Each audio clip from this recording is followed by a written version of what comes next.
हमारे बीच में इस आश्रम में बार बार आने वाले पवन जी और शशिकांत जी भी मौजूद हैं यहाँ पर। सबसे पहले हम चाहते हैं कि पवन जी दो शब्द।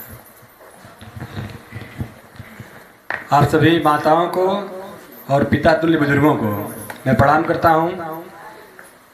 मैं कई बार इस संस्था के प्रबंधक आदरणीय प्रदीप कटियार भैया के नेतृत्व में उनके बुलाने पर आप लोगों के बीच में कई बार यहाँ आया हूँ और इस बात का मुझे गौरव भी है, अभिमान भी है कि अपने महाराजगंज जिले में और फरिंदा क्षेत्र में ये गणेशपुर स्थित जो वृद्धाश्रम चल रहा है और प्रदीप भैया के नेतृत्व में चल रहा है, यह बहुत ही एक अभिमान का विषय है।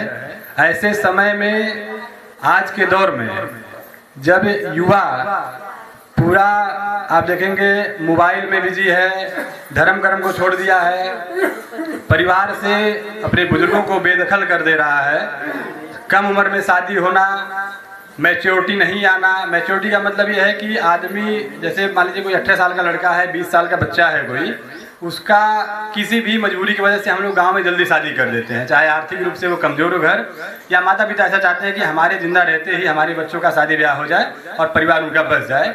ऐसे कंडीशन में माता पिता तो अपने बालक के लिए, अपने बच्चों के लिए बहुत सार्थक विचार रखते हैं, लेकिन वह बच्चे जिनकी शादी हो जाती है अपने भगवान स्वरूप माता पिता को जिस तरह से घरों पर इज्जत नहीं दे रहे हैं, सम्मान नहीं दे रहे हैं। कभी जैसे बाबा जी ने बताया कि बहुओं को लेकर के, चूँकि अवस्था ऐसी है बुजुर्गों की, अवस्था सबको आना है, वो अवस्था ऐसी रहती है कि हम बहुत कुछ उस उम्र में आकर के बर्दाश्त नहीं कर पाते हैं, कुछ ना कुछ बहुओं को बोल देना। और बोलने का मतलब है कि बुजुर्ग हमारे बहुत अनुभवी होते हैं, हर चीज़ को वो जानते हैं, हर चीज़ को वो एक्सपीरियंस कर चुके हैं। ऐसे समय में जब कुछ बातें बुजुर्गों का उनको बताया जाता है, नए युवा पीढ़ियों को बताया जाता है, तो उनको बर्दाश्त नहीं होता है, उनके मन लायक बातें उनको नहीं लगती हैं, तो घर से बेदखल करना यह एक इस तरह से आम विचारधारा हो गया है समाज में।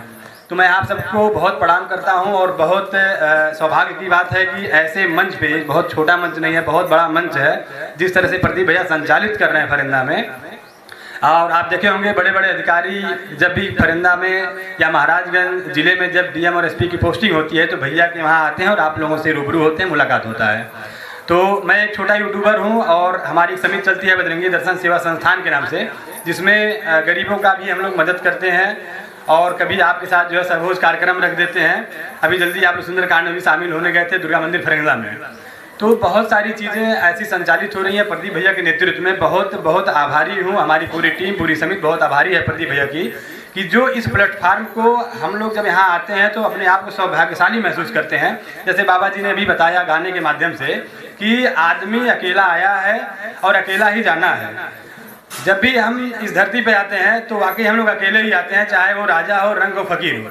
लेकिन यहाँ आए हुए आप सभी बुजुर्गों और माताओं से मैं ये कहना चाहता हूँ कि अलग अलग जाति के लोग यहाँ आए हुए हैं, लेकिन जिस तरह से विशेषाधिकार प्रदीप भैया आप सबको दिए हैं, एक समान रूप से आप सभी का पालन पोषण यहाँ हो रहा है और बहुत ही सादगी के विचारधारा को रखते हुए आप भैया का सम्मान भी करते हैं। बहुत ही डिसिप्लिन में, शिष्टाचार में आप रहते हैं। आप बहुत बधाई के पात्र हैं और बहुत कुछ तो कहना रहता है दिल में, लेकिन मैं कोशिश यही करता हूं कि जब हमारी समिति का कोई प्रोग्राम हो तो प्रदीप भैया से मैं एक बार अनुमति लेता हूं कि भैया एक बार मौका दीजिए कि एक बार आप सबके बुजुर्ग माताओं और पिताओं को जो है साथ सहभोज कार्यक्रम में हम लोग शामिल होने का सौभाग्य प्राप्त करते हैं। तो आपका विशेष धन्यवाद है प्रदीप भैया। आप सभी माताओं एवं पिता तुल्य बुजुर्गों के बहुत प्रणाम है। आप सभी का धन्यवाद।